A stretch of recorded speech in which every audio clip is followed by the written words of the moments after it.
Ladies and gentlemen, sit back and enjoy Mega Meeple.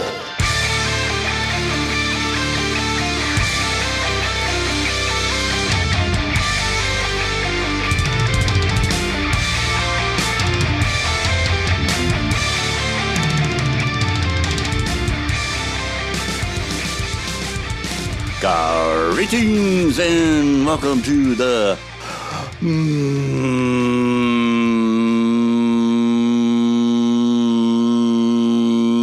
Mega Meeple, the show all about gamers and the games that bring them together. This is episode 62. But Mega, what happened to episode 61? Well, that's what I'd like to know. No, yeah, we're a little out of order here. It's a good episode, too, if I don't say so myself. Yeah, I do a little rant about the whole Foxtail Studios food bar Kickstarter of Overturn. I give my little $2 worth. In keeping in with the specific numberings of the weekend episodes that I have on my calendar, I'm just going to go ahead with episode 62, which is what this is. And well, it's Gen Con week, and I'm not going. So yeah, and actually, I mean, living on Social Security disability, that's to have to do travel and hotel and food and everything like that. That would pretty much take up an entire month's benefits check. So I don't know if that's. I hope to go sometime. I hope to go to Origin sometime. But I don't know. Maybe. Hey, here's a novel idea. Maybe, perhaps, between now and next year. If people go to either my Pod Pledge or Patreon page and help support the show, that will enable me to be able to go to either Origins or Gen Con. I doubt if I'll be able to handle both, being the mobility issues that I have physically. I don't think my body will be able to take two back-to-back conventions and traveling and stuff like that. So, but one or the other, I'm sure between now and then, if people just donate $5 a month to either the Pod Pledge or Patreon page, and in addition to helping me out, being able to get the funds to go to the cons, not only that, but you'll also get some exclusive and privileged content and access to the show that the freebie shows just don't offer. So you get a little extra, a little something. And then when I'm able to go to the cons, as a result of you find people out there donating $5 or more. I mean, I'm not going to turn away more a month. Just a $5 measly a month. That's what you pay at Starbucks in one morning on your drive to work. But also, I'll be able to because I'm able to get press passes, being a media content creator and stuff like that. But mind you, when I do go to either Origins or Gen Con, I'm not just going to be going there to play games. I mean, hell, I could sit in the comfort of my own home and play games. I don't need to travel a few hundred miles to go. But I mean, I'm able to get press passes to Origins and Gen Con. So when I go there, I'll be able to bring to you, as a result of your support and help in financing my trip there, I will be able to bring to you interviews, both audio and video, of game creators and designers, some how to plays, some demos of new games being announced and showcased there. Because let's face it, I mean, if you're just going there to play games as a gamer, and you don't have a press pass, you don't have the readily accessible time to sit down with these people and interview them and bring you good listeners and viewers the latest scoop. So that is one thing that you would definitely get as a result of helping support the show. So all the links to the Pod Pledge and the Patreon is on the website www.themegameeple.com. Just go to the social media page, and links to the Pod Pledge and Patreon is there, as well as all the social, the Facebooks, the Twitters, the Instagrams, the Tumblrs, the Snapchat, all the links to where you can reach me and follow me is found there. There's also a link if you want to donate via PayPal, or if you just want to buy me a cup of coffee. I have a link to buy me a coffee on Ko-fi, because after all, I need my caffeine to. How else do you think I'm able to stay up until 3 o'clock in the morning, recording and editing and filming and all that stuff? I mean, you need coffee. I'm not into Monster drinks. I knew a guy that would drink all the Monster drinks, and he would save the cans too. So when it came to time for Christmas time at the end of the year, he wouldn't have a regular Christmas tree. He would build a Monster drink tree, and it was a Christmas tree made up entirely of Monster drink cans, and he would put lights and tinsel and crap on it. The guy was weird, but yeah, I just need a coffee. That's it. There are two food groups as far as I'm concerned. Decaf and regular. That's it. You don't need any. The whole food pyramid thing, that's bogus. That's fake news. You just need either regular or decaf. But anyway, yeah, for those of you who are going to Gen Con, just have safe travel, have fun, look out for one another, be safe, and post a bunch of pictures. We have a double header of guests this episode. We have Hoby Chou, and I hope I'm pronouncing that right. I pronounced it correctly during the interview, but since we recorded the interview 3 months ago, I don't remember.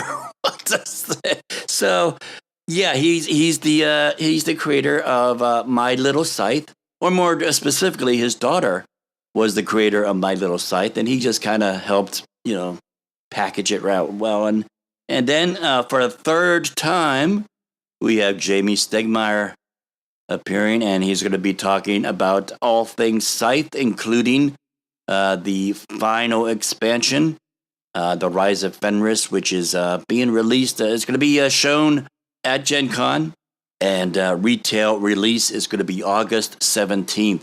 So be looking out at the shelves and see, because that thing's going to be showing up on the shelves there pretty soon. So we have that. So anyway, I got to pay some bills, so let's do a commercial, and then we'll go right into the interview. Every single hour in FLGS, a gamer plays a new game. Out of the 98,000 games on BGG, only a few are given the playtime they deserve. For tens of thousands of games, the joy of being played by happy gamers everywhere is something that they will never know. Will you be an angel for one of these lost games? Every day, innocent games are ignored, unplayed, and left to die on the shelf of shame. And they are crying out for help. Please go to our Pod Pledge page and support the Mega Meeple with a monthly gift right now.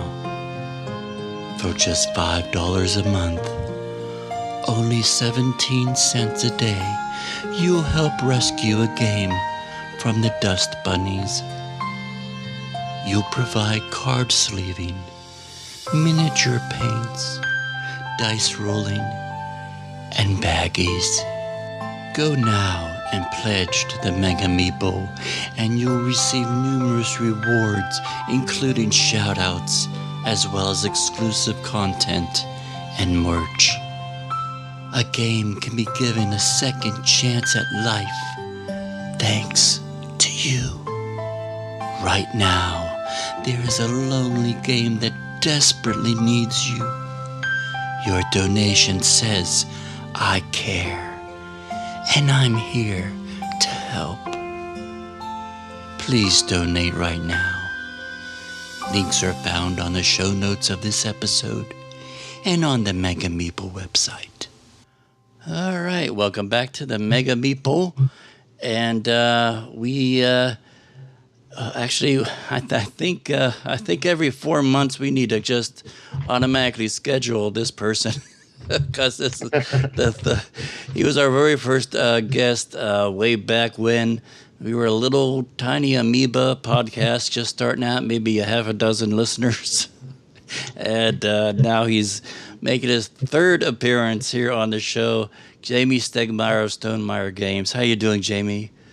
I'm doing great. Third time's the charm, so I'll get it right this time. Oh no, you're doing fine. I mean, I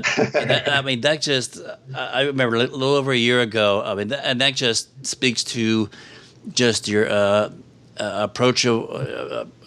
approachable you are, and your graciousness to be willing to be on a little baby podcast way back when, just to talk. And now we are a little over a year now. I think I have.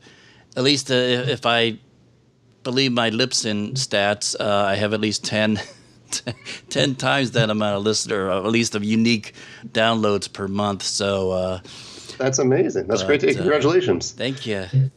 But we talked about Scythe way back when, and then we had you back on a few months ago. We were talking about Charterstone and I think the Legendary Box. Right. Yeah. Because I remember we talked about you had a YouTube video, I think, of you doing an unboxing of a box, which I think has never been done before. So, yeah. But now we have, as all good things must come to an end, we have the final expansion to the Scythe universe, the Rise of Fenris. Now, for those of you who may have come on board recently, or maybe you just started listening found the Mega Meeple as a result of the Dice Tower videos that I do. Go back to episode 3 and listen to very first guest with Jamey. Now, just bear in mind, if you do that, the audio quality back then. Understand, we just started out then, so I'm sure you'll see a stark contrast between what we do then and what we're doing now. But just be very forgiving if you go back and listen to that. But now, Jamey, when was this expansion, the Rise of Fenris? Was this something that you had in mind even back then when you were first designing Scythe? Oh, no. I wish I could plan like that, but really? Usually when I design a game, I put all the decent ideas, in my opinion, that I have into the game up front. And I typically do not have any ideas for expansions or where the game will go or how it will be received. Scythe is kind of the one exception to that, because I did know up front that we were going to make two new factions, and so that's why we printed the purple faction and the green faction on the board itself, but the base camp's there. I didn't know what those factions would be, but I knew they would be there. But that's the only forward planning I did for Scythe.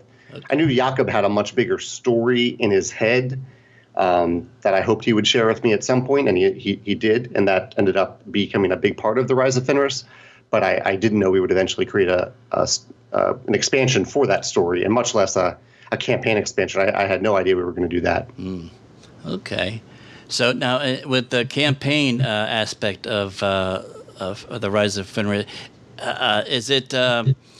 Harken to another one of your games, Charterstone.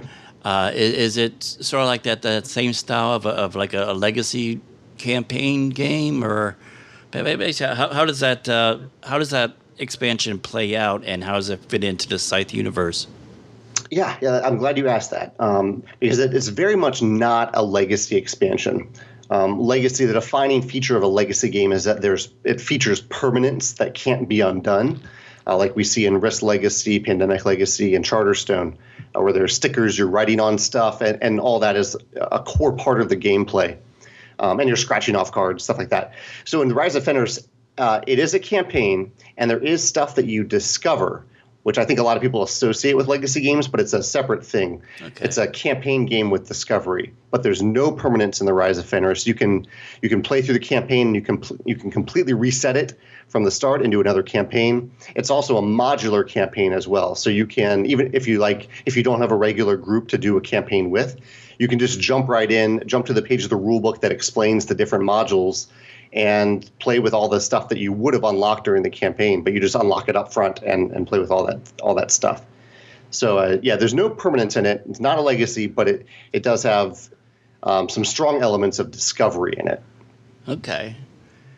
Now you have the campaign is comprised of 8 games, and then let's just focus on that. Obviously without getting into spoilers, but how does the gameplay or mechanics of the game play? Yeah, I do want to avoid, like you said, I want to avoid spoilers, right. But the basic idea behind it is that there are 8 different, like you said, eight different episodes that you're playing, and in each of them, they introduce some new rule and or component. I think there's probably at least one component introduced for every module.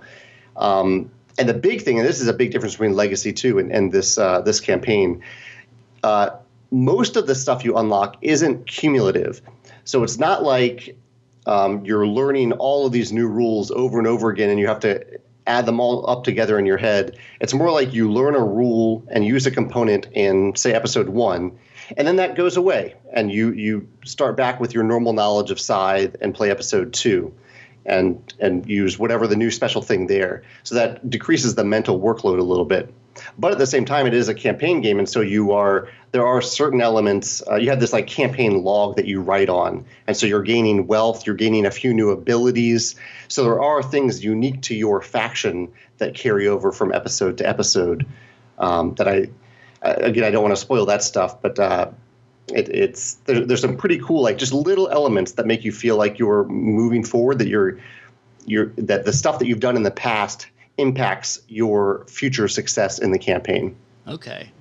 And then the aspect of the modules, the 11 modules, now my understanding is if people do not want to do the campaign, or if they want to, I guess to augment or enhance their campaign, they have a variety of different modules that they could play with that. That's right. Yeah.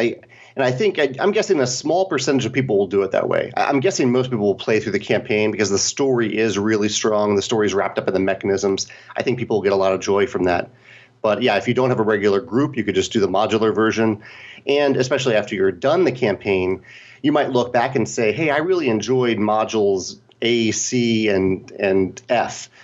I want to play with those from now on. Or you might know that, like, when you play with your spouse, that they don't like to fight in Scythe, so you might play with certain modules that don't encourage combat. Or you might say, okay, in this other group of friends where we really like to go at each other, we'll play with the modules that encourage more combat. That's a random example there, but you can kind of pick and choose for different groups, different people, different situations after you have all those modules in play.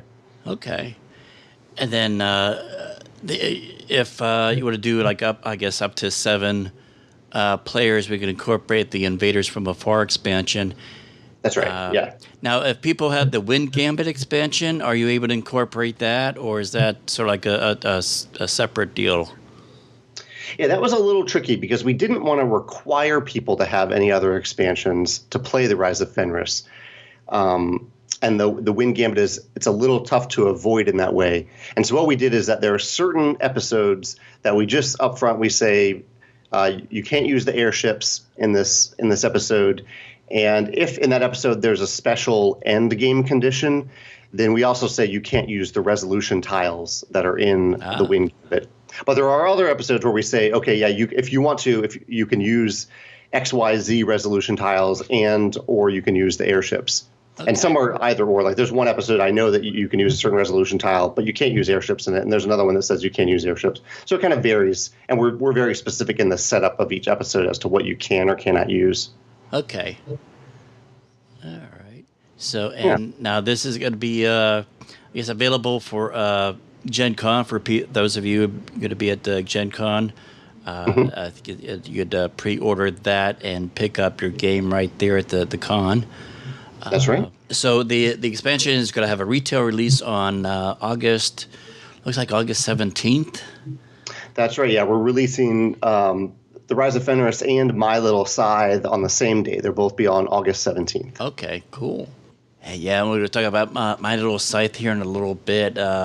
We have Hoby coming on later on in the episode. In fact, immediately after this interview. And, cool. We'll talk to you get to hear from him about just his experience with coming up with that. But that's but also too with the Scythe. At least for those of you that follow that some of the live streams that you do on Facebook and so forth. That we have you've been kind of playing around with metal mechs here as a part of Scythe. How is that going to be an official sort of like a bling thing that people could get, or where are we at in as far as that? Well, let's see if you can hear it. I'll tap it into my mic. I have the samples right here. Can you hear some metal? Yep. Okay. Yeah, so those are the samples that I have on my desk. They look fantastic. You're right. I have been talking about them in the videos, and I actually did a blog post about them today because I've been struggling a little bit with the price that we have to charge for them because they're so incredibly expensive to make. But we are going to make them. They just will cost a lot of money, and I'm going to package them in such a way so that if someone just wants one mech from each faction, they can buy that. There'll be a box that's how they'll all be packaged. So you can just buy one of those and proudly display it on your shelf as a collector's item. Or if you have the means and the interest as a collector to have a full set of mechs to replace your normal mechs, you can spend a lot of money. I'm not going to beat around the bush. It's a lot of money, but you'll be able to have a full set and you can replace all your mechs. Okay. Yeah. What are they made out of? What kind of metal they're made out of? They're made out of zinc, and most of them, like plastic miniatures too, consist of several different elements. Usually it's 2 or 3 pieces per mech that are glued together very carefully and assembled and shipped in a special insert that we're going to make for them. Yeah, I'm just speaking personally for myself. I think something like that would lend itself well for just a showcase thing to put on our gaming shelf and stuff like that. Because I know a lot of people. I'm not too much into painting, but I know a lot of people have put quite a bit of effort in painting all their minis and stuff like that with the game. So they may want to, or if people have the money to add to the actual full gameplay.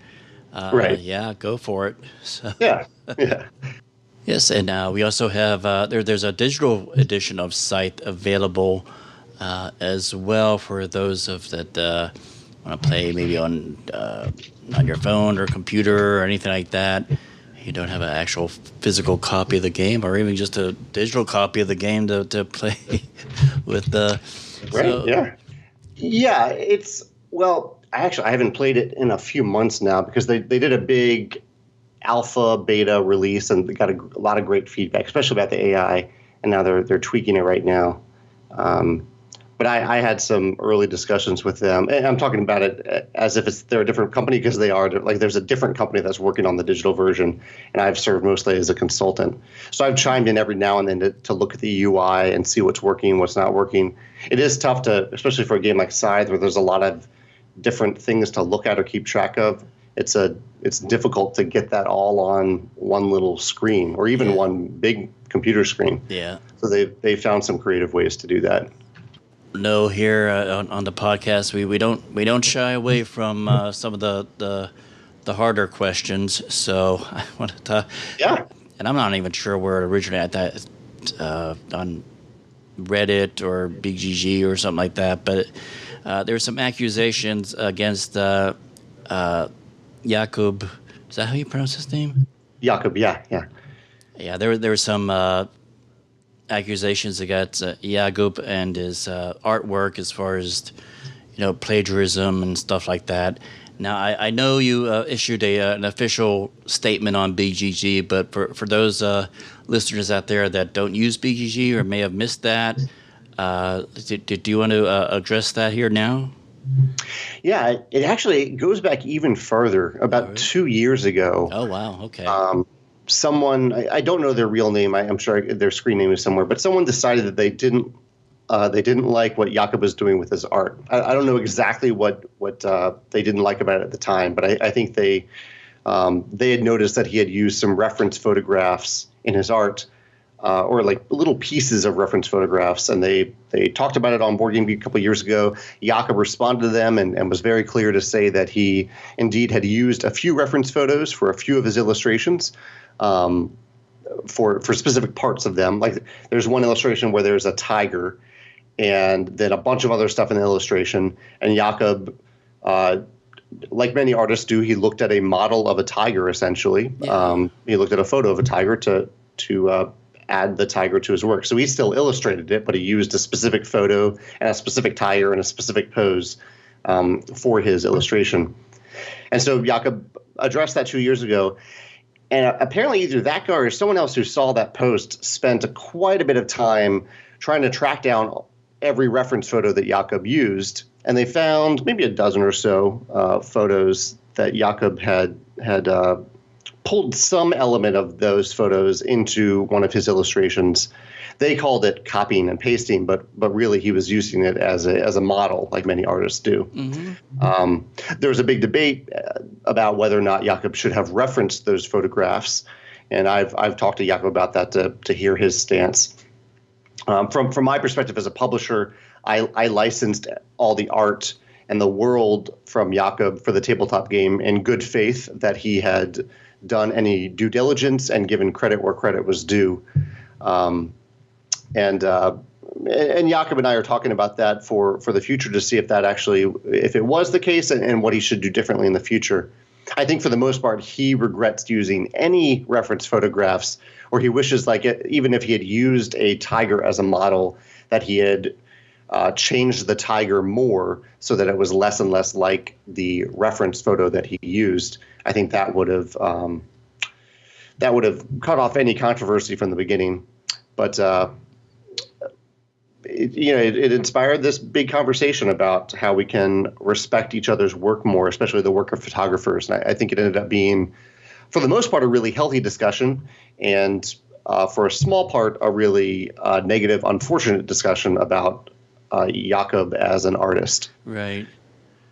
I mean, because I years and decades ago, back when I was in my 20s, I used to do oil painting. And unless somebody's painting some kind of abstract art that they're pulling out of their mind's eye, there's very rarely do I not have either a photograph or an actual physical subject in front of me that I'm using as a reference and to paint or illustrate. So.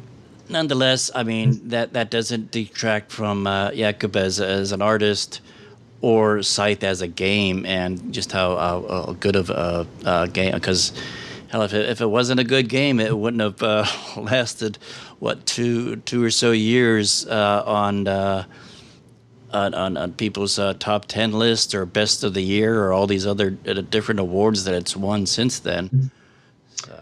Yeah, I'm glad people continue to find joy in it, and it's made a lot of a difference for Stonemaier Games as a company too. It's been our flagship product for a couple of years now.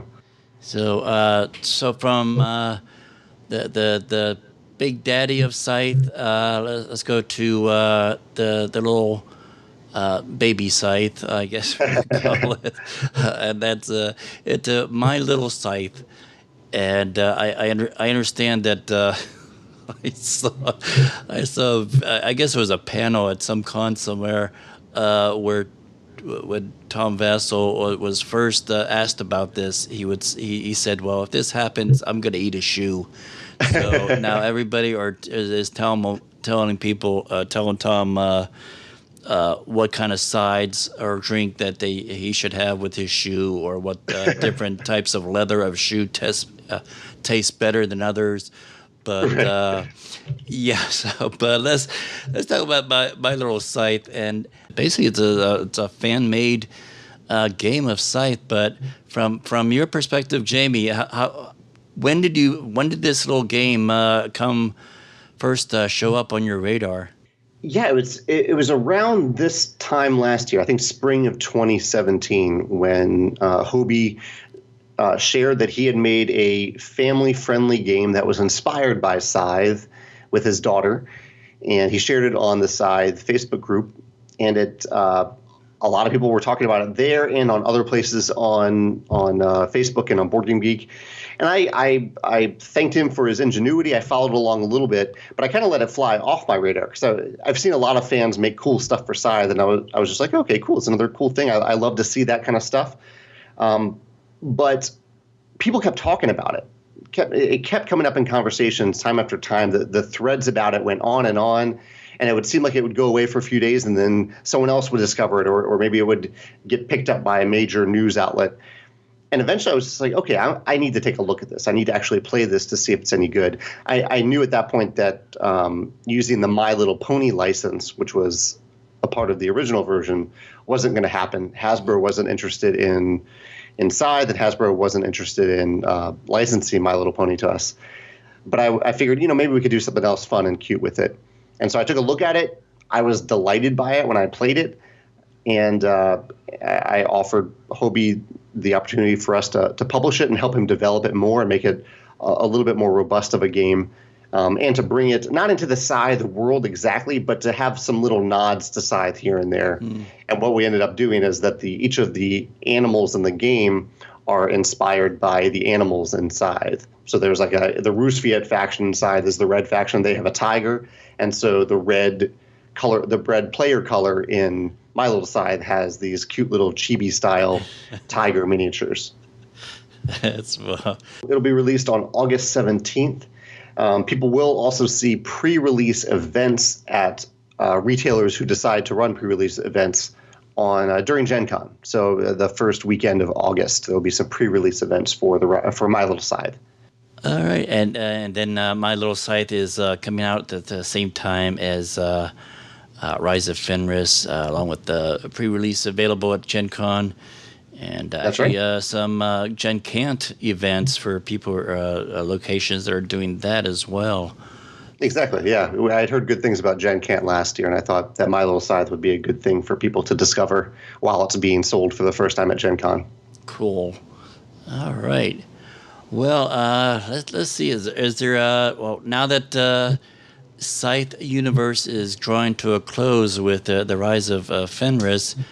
So what's is there anything coming down the pipeline that you're able to tell us what the next big seller from Stonemaier Games is? The next game that's going to spend the next 2 or 3 years on the top 10 list? I wish I knew that. If I would publish it. Although we have some games that I think will bring people a lot of joy. I never know where it'll end up on those lists.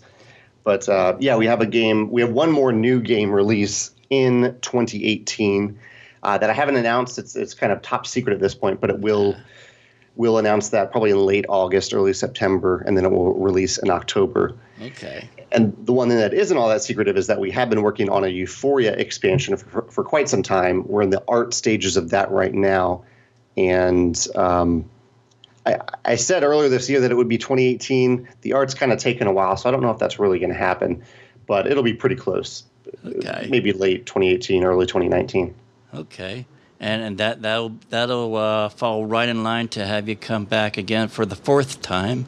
Oh yeah, and talk about that. So I think we just need to set up like every 3 or 4 months. You just come on and be like a special guest co-host or something that we can just. But Jamey, thank you so much. But before we let you go, and before we go on to the interview for My Little Scythe, we have a little game that we like to play with our guests now. And it's a little quick fire, rapid fire round where I'll just rattle off two things, and you let me know which one you like. All right, ready? Cool. Yeah, let's do it. All right. Let's see. Personal chef or personal fitness trainer? Personal chef or I would say, that's tough. 'Cause I like to cook. I don't like to work out, but I do it anyway. I'd say personal chef. All right. That's a good one.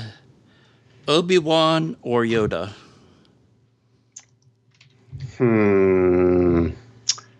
Obi-Wan Kenobi or Yoda? Well, these are hard questions. I'll go with Yoda. Just gonna be Yoda. Let's see. Night out on town or stay home and binge watch Netflix? Definitely stay home. I'm very much an introvert. I don't necessarily know if I'd spend it binge watching Netflix, but definitely stay at home. Okay. Let's see. Game of Thrones or The Walking Dead? Game of Thrones. I did watch Walking Dead for a long time, but I stopped watching it this season. But Game of Thrones, I will watch that to the end. I'll watch anything they make for it. All right, last one. Solo or Rogue One? Rogue One. All right. Yeah, I love the Star Wars universe.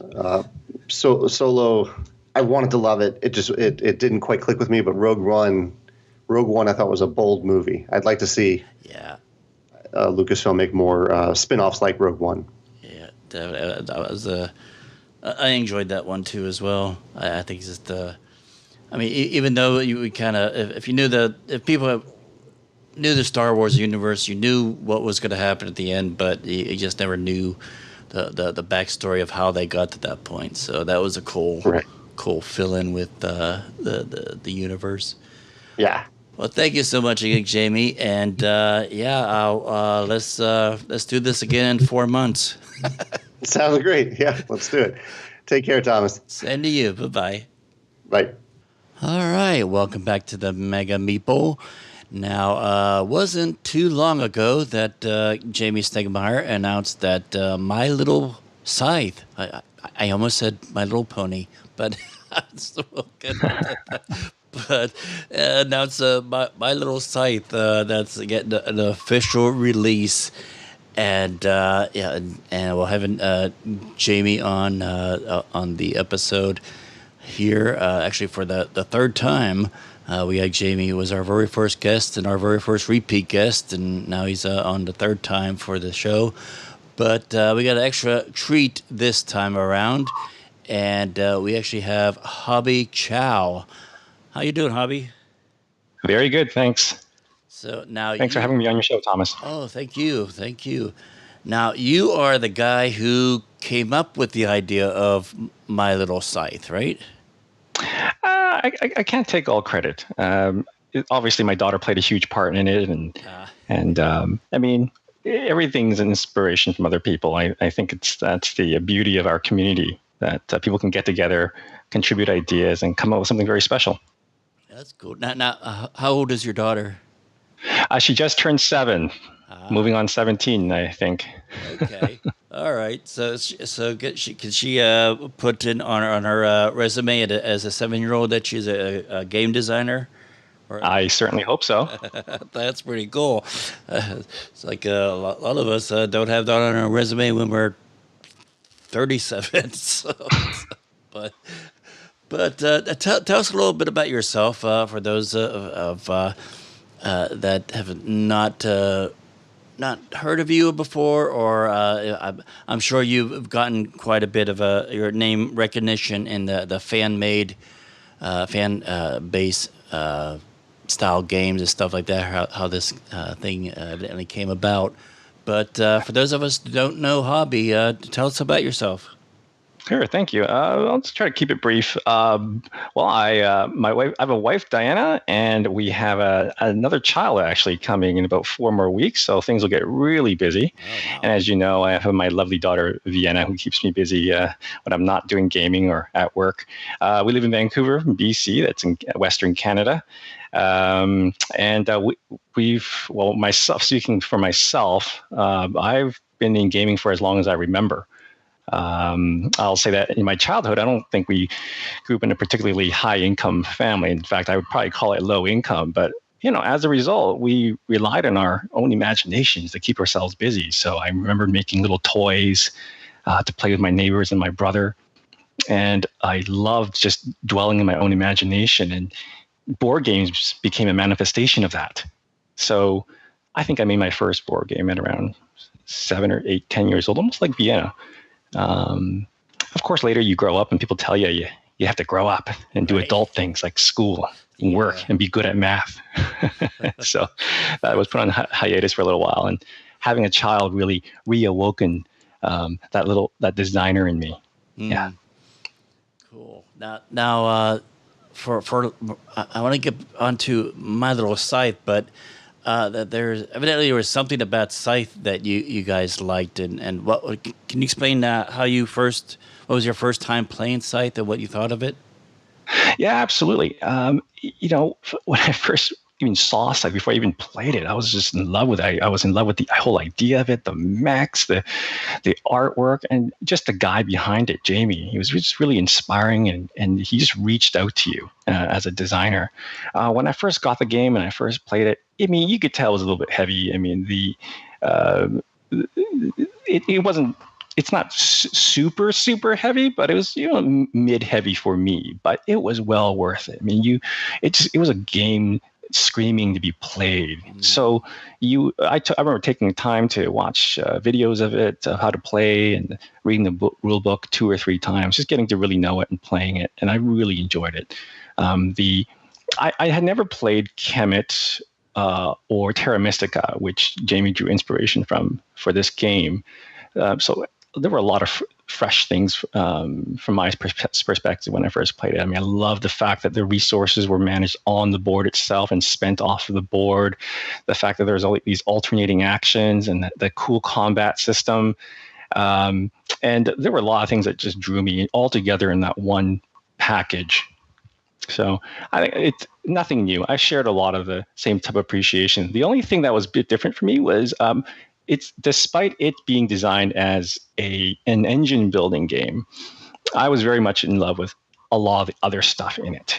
And in fact, everything I just listed, I think you can still find in My Little Scythe. Okay, cool. Now, did your daughter take to that, or was there something about the game that she kind of was drawn in by? She was. Again, like similar to me, I don't think she was into the engine building. I'll take it back. She was a little bit more, actually, despite this. I'm thinking back to our game sessions. She was probably a little bit better at the engine building than I was. Actually, she from early age, from the moment she outplayed Dad for the very first time in a game, I was in love with playing games with my little daughter. So she got Scythe after a very short tutorial and was already thinking a couple of steps ahead of his old man. So she also loved the tactile feel of Scythe and the mechs and the characters and the resources on the board. And we felt this was very important for My Little Scythe, to have pieces that are tangible, that you can pick up and feel. Mm-hmm. I think it's something really appealing about being able to pick up those pieces as opposed to cardboard chits. That's cool that you have that there's a game that at first look, it does look pretty meaty. There's quite a bit that they really dig in and get your hands dirty type of thing, of all these different things you could do. But it was still a game that your family was able to sit down, parents and children, and play this together. What other games do you guys like to play as a family? Well, I think these days what's hot is Azul. We really enjoy that game. It's fairly abstract, but again, that they have those tactile pieces that we just love. We've played Splendor quite a bit recently, King of Tokyo. So the pattern is lighting. So Scythe and maybe Charterstone are the big exceptions for us in terms of the length of our game nights. We will reserve extra time or even 2 game nights to play a game of Scythe. So that's how special it is. But normally we would play 45 to 60-minute game nights. And that's what we wanted to aim for My Little Scythe, because we knew that not everybody's game nights are going to be 2 or 3 or even 4 hours long, right? Sometimes you only have about 1 hour. And it was very special for us to be able to still give people that game night, despite them not having all those extra hours. Yeah, that definitely, that's true. Especially when you're dealing with young kids, that you can't really count that once you get them sit down and starting to do something, that they're going to still be interested in doing that a few hours later. So now, did you try to, was there an attempt to do what you did with My Little Scythe with some of the other games that you played, or was it always an offshoot of Scythe? That's interesting that you asked that, because I was just, getting ready.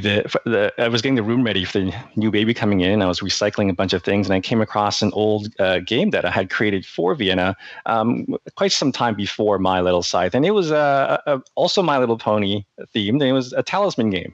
So it was a little mini talisman game that I developed to help Vienna better express herself. And now I wish I had made a game to get her to be a little bit more silent and quiet. But at that time, it really helped get her to express her emotions and her feelings a bit better. So yeah, so My Little Scythe wasn't the first My Little Pony mashup of something. Okay.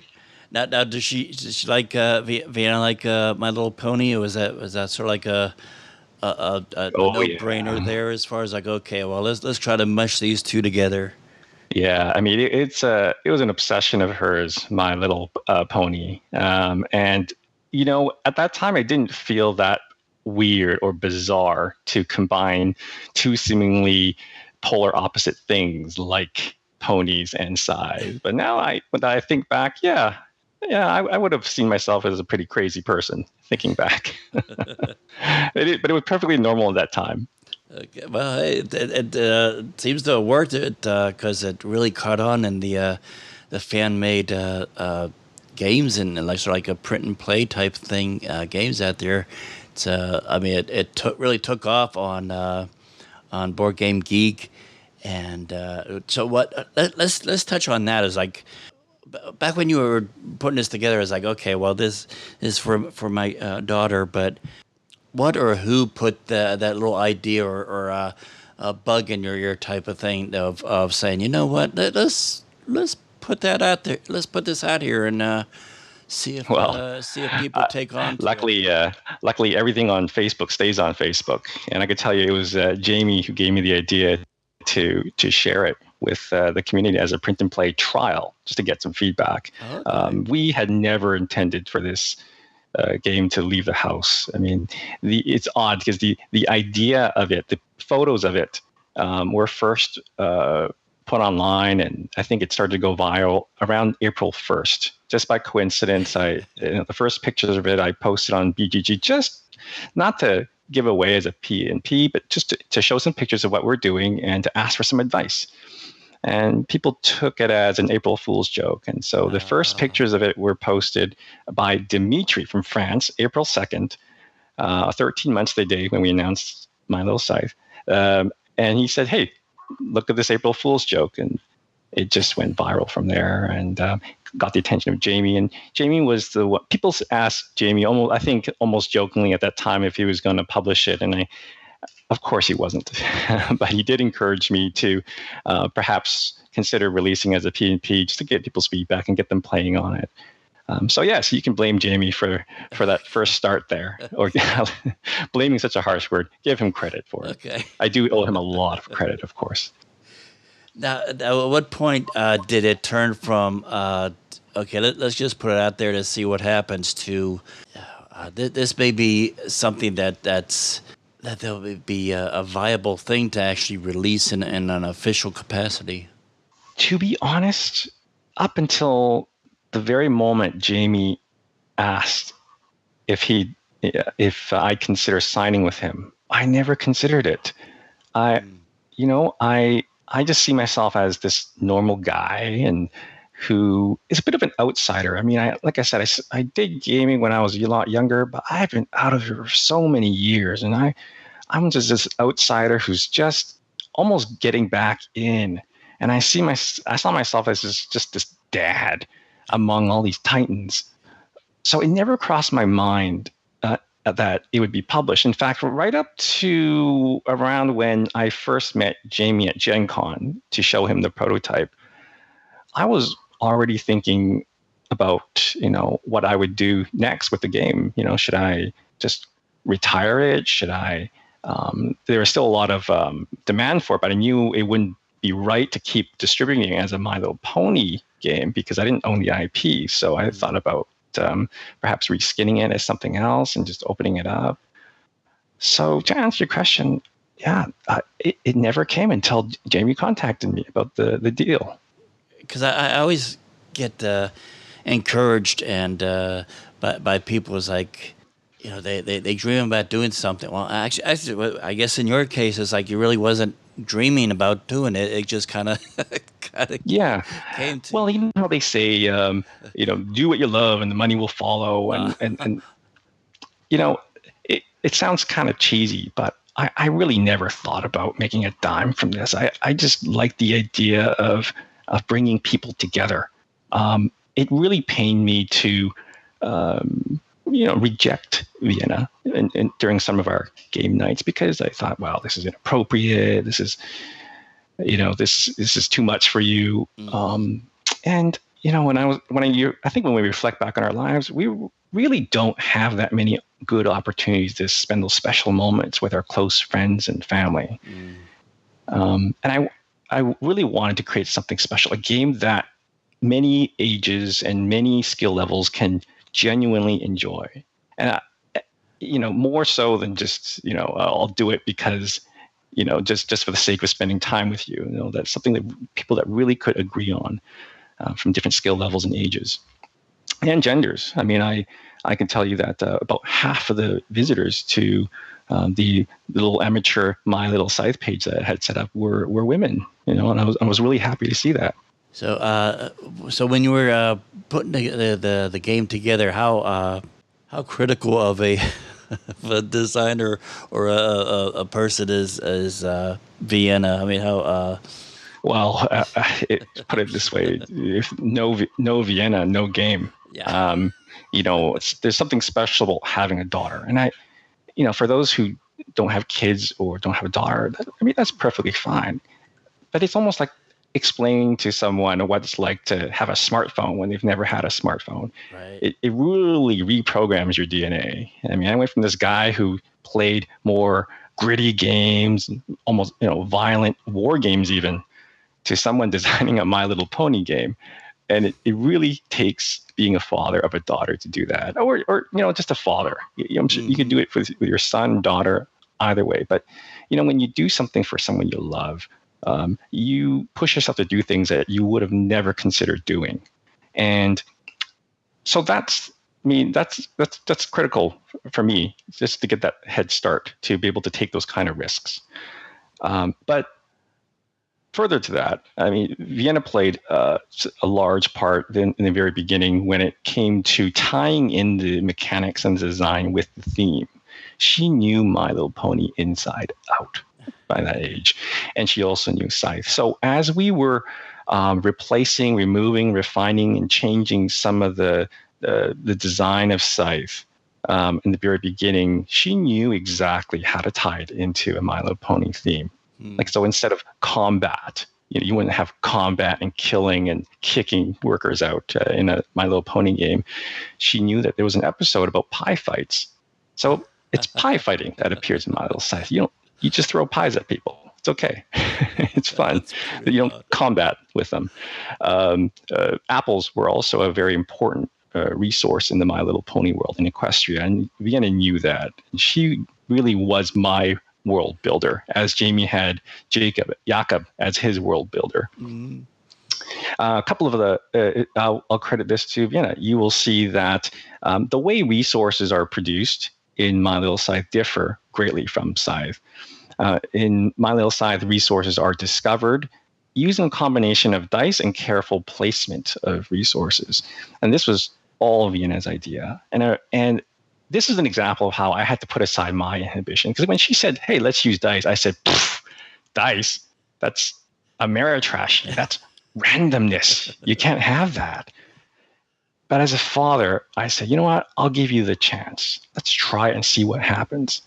And let's take it one step at a time. Maybe it's not perfect right now, but I'm not going to dismiss it outright. Let's try it, and we'll modify, and we'll try it, and we'll modify. And the whole game came about after, many iterations of just trial and error. And that's really how this game came about. Later, certainly when I started working with Jamey, it took on a whole new direction, and the pace of change and trial and error greatly increased. But that's just how it progressed. And so Vienna was essential to that, especially in the very beginning, in the formative stages of this game. I mean, that is, when I hear you talk about that really is, to me, so trademarks and elements of someone really that should get like Father of the Year award type. It's just like not only doing his own dream and stuff like that, but foremost, just it's like, you know what, Vienna wants to do this, let's go with it. Let's encourage it. I mean, it's like, giving her that chance to all right, let's do this. If it doesn't work, that's cool. That's fine. We'll try something else, and just fostering that creativity and that opportunity and possibility of taking chances and putting action to your dreams, and whether it works or not. Yeah, absolutely. And one thing that gaming as a whole teaches kids, I think that's a very important lesson, is you're not always going to get your way, right? You're not always going to win, and you've got to learn to be a good loser, but figure out how to do better next time. And in developing game, you don't go from no idea to a complete game in one shot. That's not the way it works. So how does she like My Little Scythe now? Does she play it a lot, or is she ready to design the next game? Without bias, we still enjoy it, and I think our record has been 6 games in a row. And she still finds ways to just kick our butts. I can say butts on here, right? Yeah. She can. Oh, okay. She's gonna give people a run for their money, I think, in the future. But you know what? That's my bias. Every father thinks their kid's super special, right? But are we ready to design the next one? Yeah, absolutely. Okay. Yeah, she's got some ideas, and we have some prototyping underway. It's just, right now it's just time, right? We still have the rest of our lives, and we have our own. We compete with our own ideas. That's the other problem. We're our own worst enemy. Mm-hmm. Sometimes you get a game going, and you think of something even better, so you shelve that. But it's a lot of fun. You had mentioned that Jamey had reached out to you. Can you tell us a little bit about how that conversation went and what was going through your mind when that happened? Sure.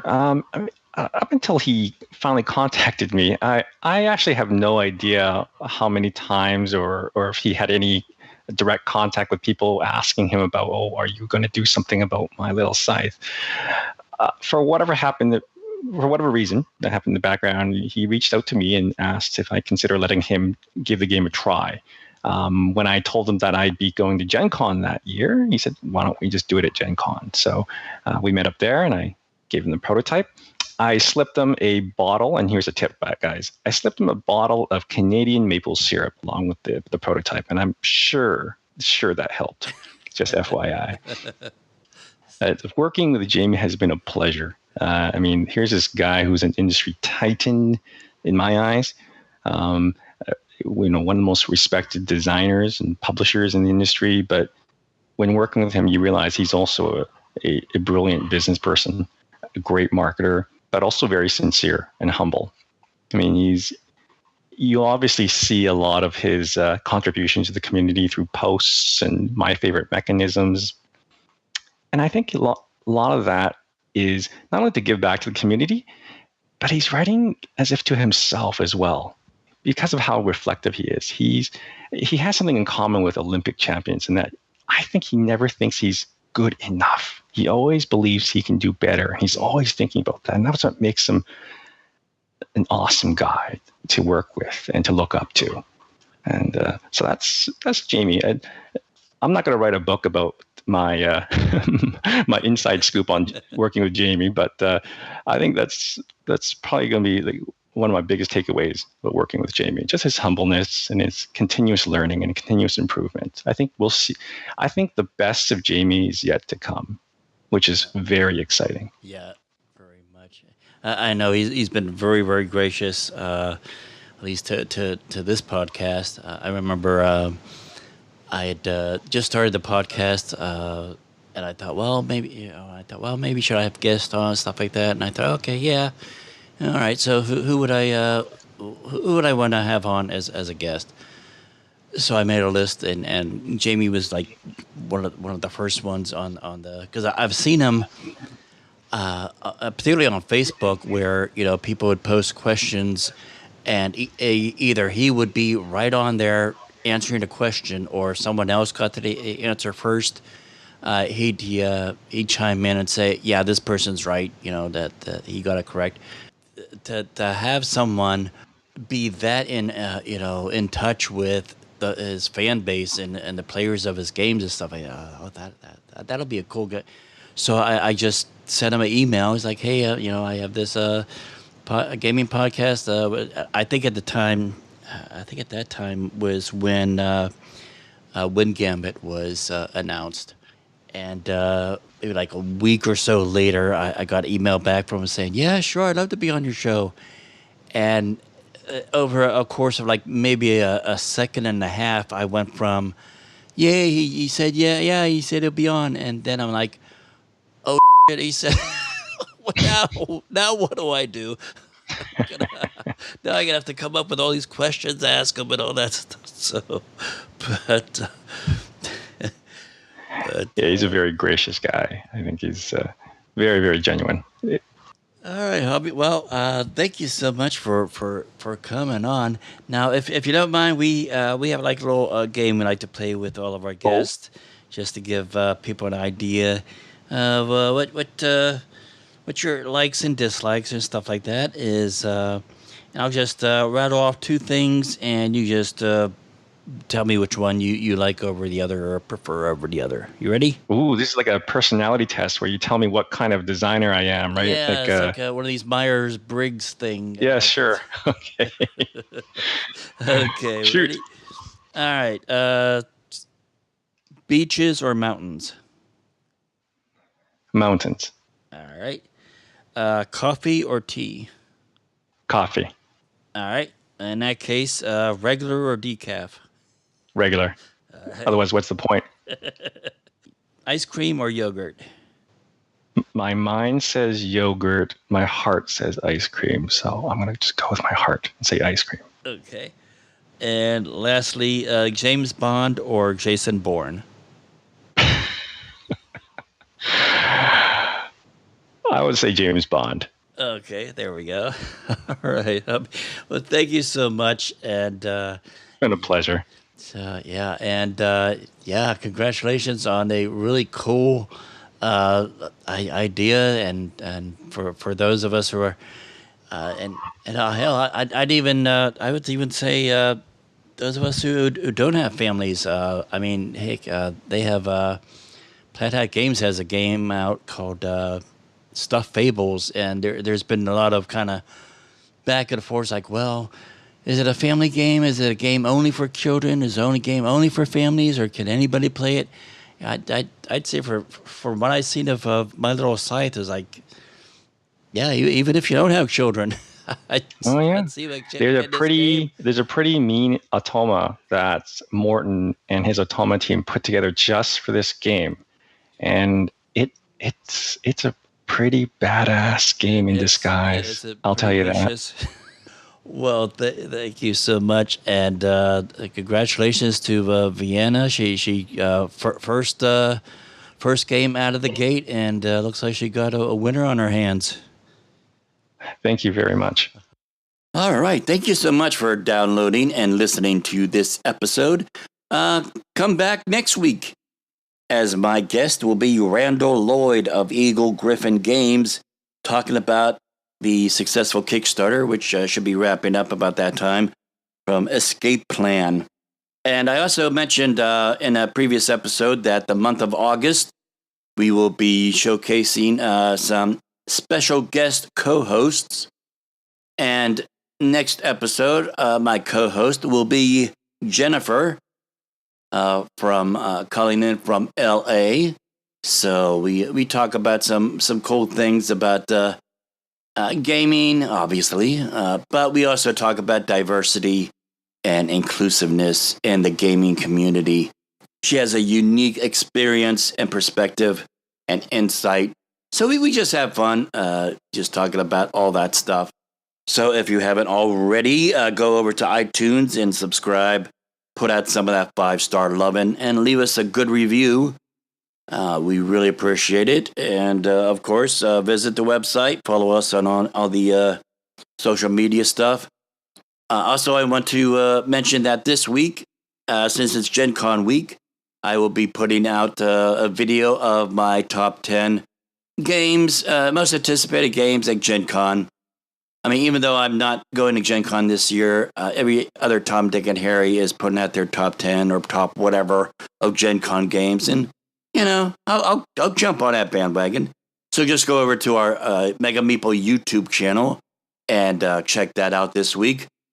While you're there, make sure to like and subscribe and share and comment and all that stuff. And spread the word about the show. Like I said, I'm only one man. I can only do so much. So all of you out there, just spreading the word, telling people about the Mega Meeple really helps get the word out and helps me grow my audience. And I appreciate that very, very much. So thank you so much for listening, and I hope you will join me again next week. Until then, I will see you at a gaming table somewhere, sometime. Bye.